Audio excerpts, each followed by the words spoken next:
Cô ngài dính tí thế lâu cả ngày cùng lưu nung câu thế lâu vinh na chế tai ý tí hung kỳ lệ kỳ đình na hi nang hung kỳ lệ kỳ na đình tha ta lâu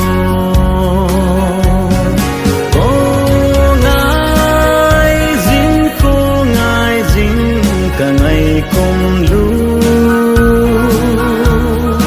căn nấu gốm chính lệ chun lệ zo a bang dâu lâu Krista hát thế là nay buồn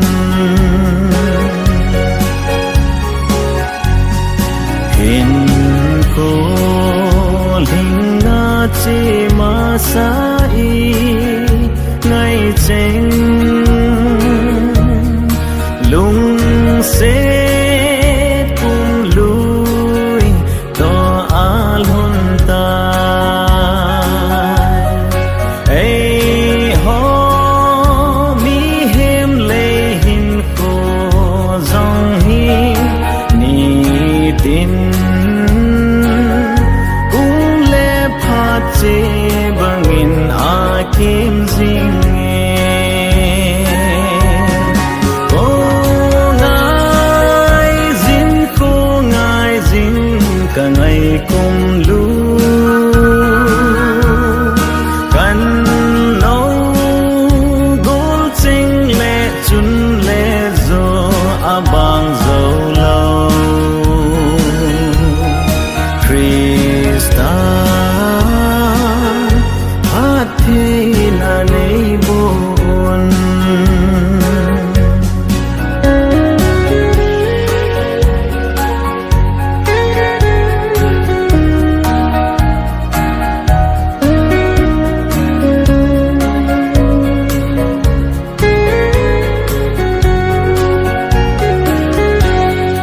idea Krista va chạy lâu ca nahi ngày đắm ca thu mẹ ô cùng lu ca trong khi na dâu se po mangin ngày đắm nay pin Krista cùng thả mang nay vô in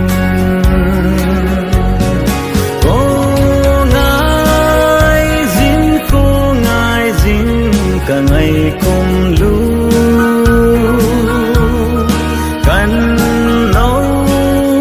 gốm chính lệ chun lệ zo a bang dâu lâu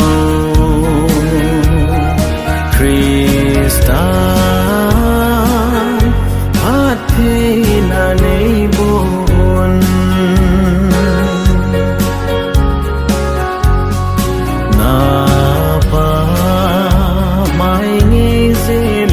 sẽ ô